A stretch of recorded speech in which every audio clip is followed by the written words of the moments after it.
Welcome to Dare to Compare, a series where we take a look at games released on several Atari platforms and see how they stack up compared to one another. Which people had access to the definitive versions back in the day, and which ones got the short end of the proverbial stick? Well, that's what we intend to find out. And today, we're looking at one of the most important Atari franchises from the 80s, Ms Pac Man.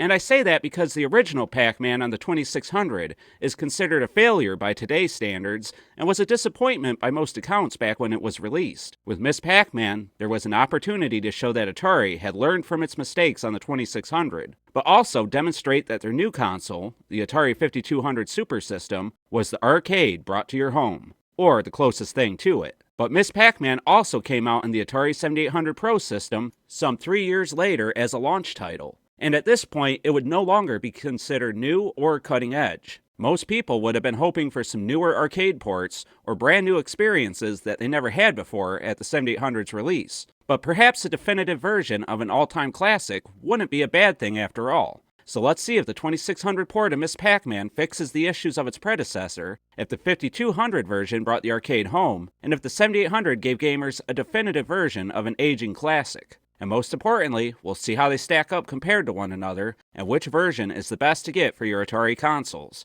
So let's dare to compare Ms Pac Man on Atari.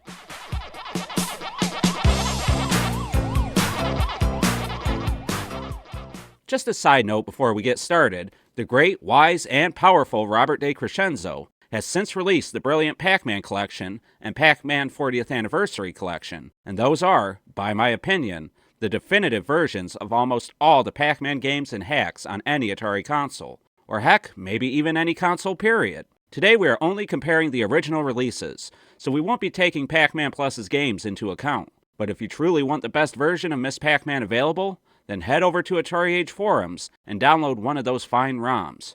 Okay, with that said, let's proceed. The Atari 2600 version of Ms Pac Man is a step up from the original in a few ways. You have all four ghosts, and they mostly have different colors, making them identifiable from one another. Ms Pac Man changes the direction she's facing in the maze. They even attempt to have a sort of a track screen thing, which is a nice touch. For the gameplay, I feel the ghosts are much more challenging than the 2600 port of Pac Man, as they seem to attempt to get me more often, where in the previous game I sort of felt like they just wandered around a bit too much. But being a vast improvement over a game that many consider to be one of the biggest disappointments might not be enough compared to the rest of the ports in this video. For now, I'll say that Ms Pac Man on the 2600 is solid, and a happy surprise for me. The Atari 5200 version of Ms Pac Man shares similarities with the 2600 version, even in the stats department. Both came out in 1983, both were published by Atari Inc., but according to my research, the 2600 version was developed by GCC, who created the original arcade version.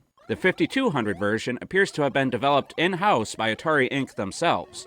Given the advanced hardware of the 5200, I'm expecting massive improvements, and from the moment I powered the console on, I wasn't disappointed.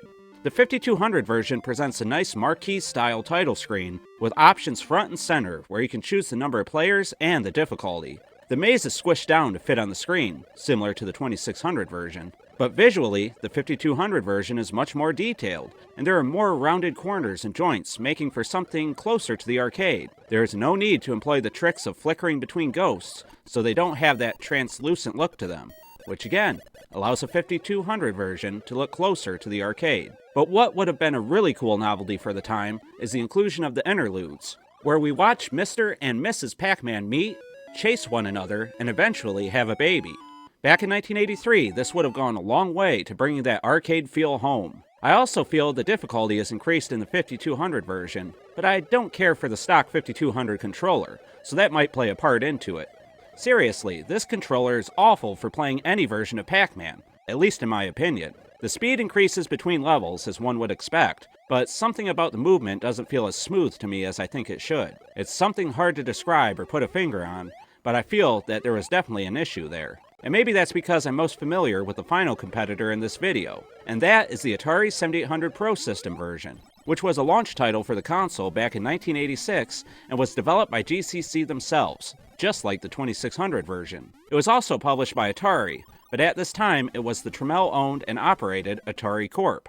When you power up Ms Pac Man for the 7800, you get something similar to the arcade intro, where the ghosts are introduced and named, and the leading lady is brought onto the screen. Again, much like the 5200 version, you can choose how many players and what difficulty you want to start at. Graphically, the 7800 version is leaps and bounds ahead of the 2600 one, as you would expect, and the presentation already exceeds that of the 5200 version. But I would dare to say the 5200 version is graphically closer to the arcade, as the dots are small and rounded, where the 7800 version, the dots are more square. I feel the maze itself looks better in the 5200 version as well. The 7800 version seems to have the similarly sharper and more angular look of the 2600 version, where in comparison the 5200 version looks much more rounded and smooth.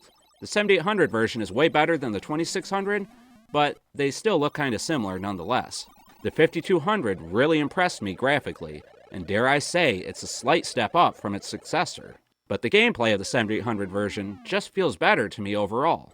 The difficulty slowly increases as it does in most versions of Pac-Man, since the power pellets start to have smaller and smaller durations, and their overall speed of the gameplay picks up. But the speed of the 7800 version feels smoother to me, and I enjoy the experience more overall. Perhaps this might come down to a personal preference in the controllers or something like that, but in my eyes, the 7800 is a better overall experience. But let's dare to compare these versions of Ms Pac Man and declare a winner in 4 categories before crowning which version is the best of the original Atari consoles. First, let's look at presentation. For presentation, the 2600 is almost completely devoid of any, as you boot up to the maze rather than a title screen, and that was pretty common for the 2600. But compared to what the 5200 and 7800 has to offer, it's obviously lacking. Now there is a nice little attract screen where the ghosts sort of circle Ms Pac Man, but it's not enough to win the round for the 2600.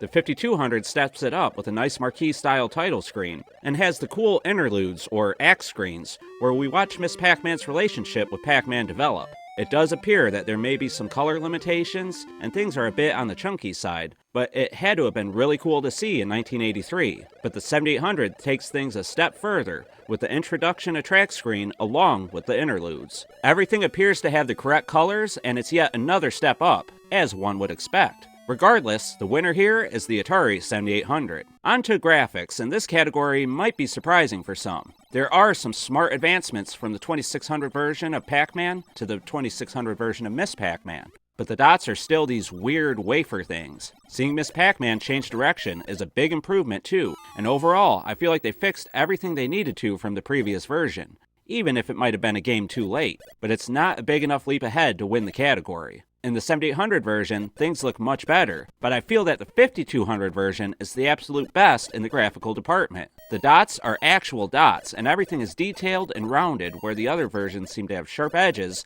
where they probably shouldn't. It might be a surprise to some, but the Atari 5200 version wins in the graphics department. Next is sound, and some of you might be saying that the 2600 is never going to win any of these categories. But things are being graded on a curve, and there will be occasions where I find the steps and measures taken on the console to be superior enough for it to win a category. But this isn't it. The 2600 version is just missing too much. The 5200 version has the best sound chip of any of these consoles, and the sound is pretty good, if not slightly subdued. But I can't help but to feel they aren't exactly arcade accurate. Not in the tone, anyway, if that makes sense. Despite using the same sound chip as the 2600, I can't help but to feel the 7800 nails it in this department. And there will be people yelling at their computers or phones, saying that the 7800 sound sucks. But when I take all three into account, I can't help but to feel that the 7800 sounds like Ms Pac Man. Therefore, it's the winner in the sound department. Finally, we have gameplay. And let me start by saying this, all three versions are really good in my book. Whether you play the 2600, 5200, or 7800 version, I think you're going to have a lot of fun. With that said, sometimes the 2600 version feels slightly too easy in my opinion. There's definitely challenge there, don't get me wrong, but not as much challenge as in the other versions. 5200 version plays pretty good, but once the speed starts to pick up, it feels slightly off to me. I don't know why, but it just doesn't feel smooth to play. And maybe that has more to do with the stock 5200 controller I'm using. Still, it's far from bad, and I had tons of fun gathering this footage for the video. It's definitely recommended for fans of the Atari 5200. But without a doubt, the Atari 7800 Prosystem version plays the best. The difficulty increases in a smooth manner, and the speed picks up, and plays in a way that I really like. It just feels perfect to me, and perhaps that's because the original developers were programming it on hardware that they designed. Regardless, the 7800 version wins in gameplay. And with that, I declare that the 7800 version is superior in almost every category, but the 5200 version is the best game visually. The 2600 one is a big improvement over the original Pac Man, and most of the issues with that game have been addressed and improved upon. I really enjoyed gathering this footage, and found that the 2600 version was a solid game, even with the console's limitations. The 5200 version looks fantastic and plays really well. In 1983, if you had a choice between this one and the 2600 one, then the 5200 Ms Pac Man definitely would have felt like the arcade brought to the home.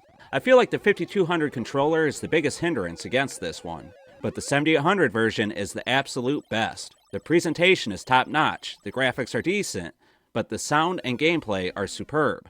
The only thing is, in 1986, this game would have been far from exciting to play or own on your brand new 7800 console. But now I want to hear from you guys. Which version of Ms Pac Man is your favorite and why? Do you agree with what I had to say, or did I get this all wrong? Let me know down in the comments section below. It's time for me to sign off, guys. I'm the 7800 Prosystem Gamer, Ms Pac Man superfan here at the Atari Network, and I'd like to thank you all for watching my video comparing the 2600, 5200, and 7800 versions of this game. And remember, stay classy, Atarians.